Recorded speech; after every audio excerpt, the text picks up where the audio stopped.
Subscribe dulu ya. Halo teman-teman, kembali lagi dengan saya Dr. Ursula di channel YouTube saya. Sekarang kita mau bahas tentang seputar wanita deh. Kita mau bahas tentang filler dagu. Jadi memang sih, jujur aja saya belum pernah filler dagu, tapi beberapa teman-teman saya yang bekerja di klinik kecantikan, mereka melakukan proses filler dagu ini dengan sertifikasi. Jadi memang sudah berlatih, dan ini memang gak ada di kurikulum kedokteran ya. Ini memang murni dokter umum harus sekolah lagi, sekolah kecantikan gitu, sehingga mendapatkan sertifikat untuk bisa memfiller dagu para wanita-wanita cantik di luar sana. Oke, mungkin sedikit gambarannya bahwa filler dagu itu sebetulnya tidak dibedah ya. Dagunya itu cuma diberikan beberapa suntikan zat kimia yang itu tuh memang adalah protein tubuh untuk menjaga awet muda lah gitu, supaya tetap kenyal tuh si kulitnya. Kita mau bahas dulu apa sih manfaat filler dagu itu. Jadi filler dagu itu punya berbagai manfaat yang jelas.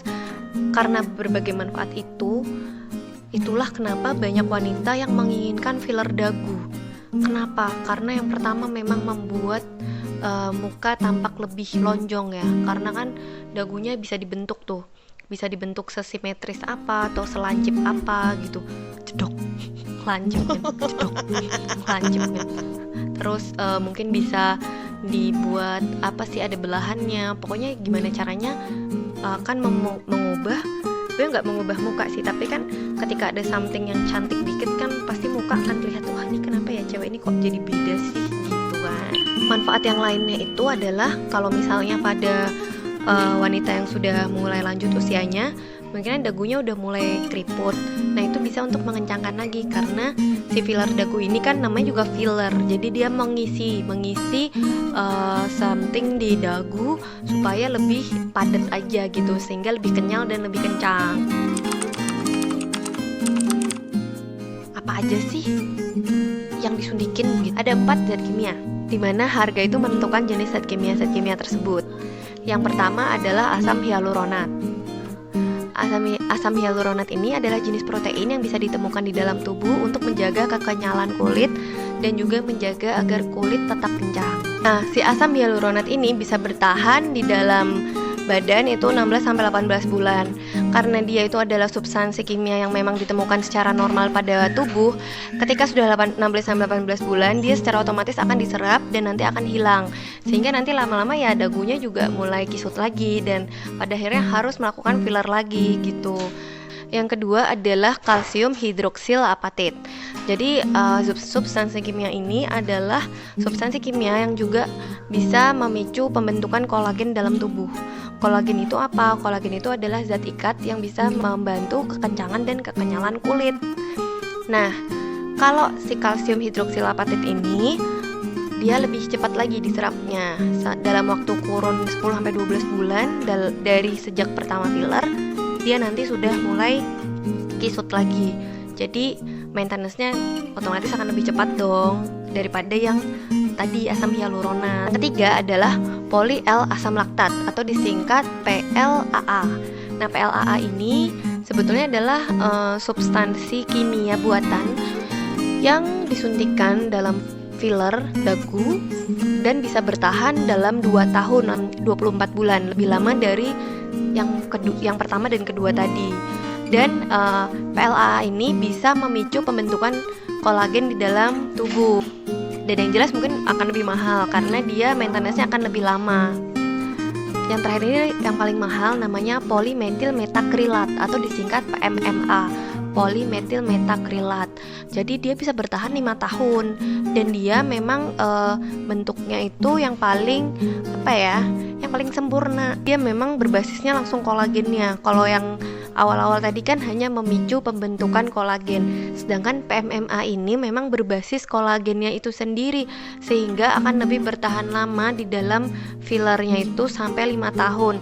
Dan karena dia bisa tahan 5 tahun, yang jelas harganya pasti lebih mahal daripada filler yang pertama, kedua, dan yang ketiga.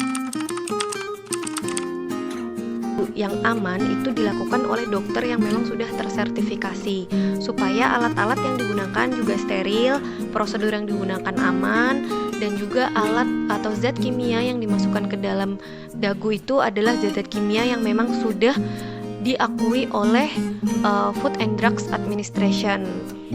Mahal nggak sih? Kalau kata teman-teman yang kerja di klinik kecantikan, harganya itu bervariasi mulai dari 10 sampai 15 juta. Itu pun tergantung lokasi klinik kecantikannya. Yang di Jakarta mungkin akan lebih mahal lagi. Berapa lama sih proses filler itu berlangsung? Proses pengerjaan sendiri itu nggak lama, karena hanya menyuntikkan zat-zat kimia yang tadi saya sebutkan ke dalam dagu, dan itu nggak sakit karena akan ada serangkaian anestesi lokal yang dilakukan oleh dokter.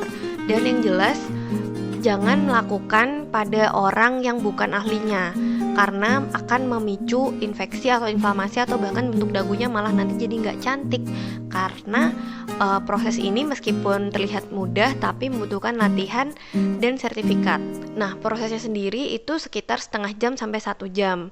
Dalam setengah jam sampai 1 jam teman-teman sudah bisa mendapatkan dagu yang cantik, dan mungkin nanti efeknya adalah adanya radang atau pembengkakan, dan mungkin dalam 3 hari ke depan ketika membuka mulut itu rasanya lebih agak ganjel gitu ya. Tapi nanti pada akhirnya karena yang disuntikan itu adalah zat-zat kimia yang memang digunakan tubuh untuk mengencangkan kulit, jadi nanti akan menyatu aja gitu sama tubuh kita, dan justru akan menopang dan menunjang penampilan, akan menjadi lebih oke dan cantik gitu teman-teman. Sekian dari saya tentang filler dagu. Mungkin kalau dari teman-teman ada pertanyaan atau ada apa yang kurang berkenan, bisa langsung disampaikan di komen. Jangan lupa subscribe and like ya. Dadah.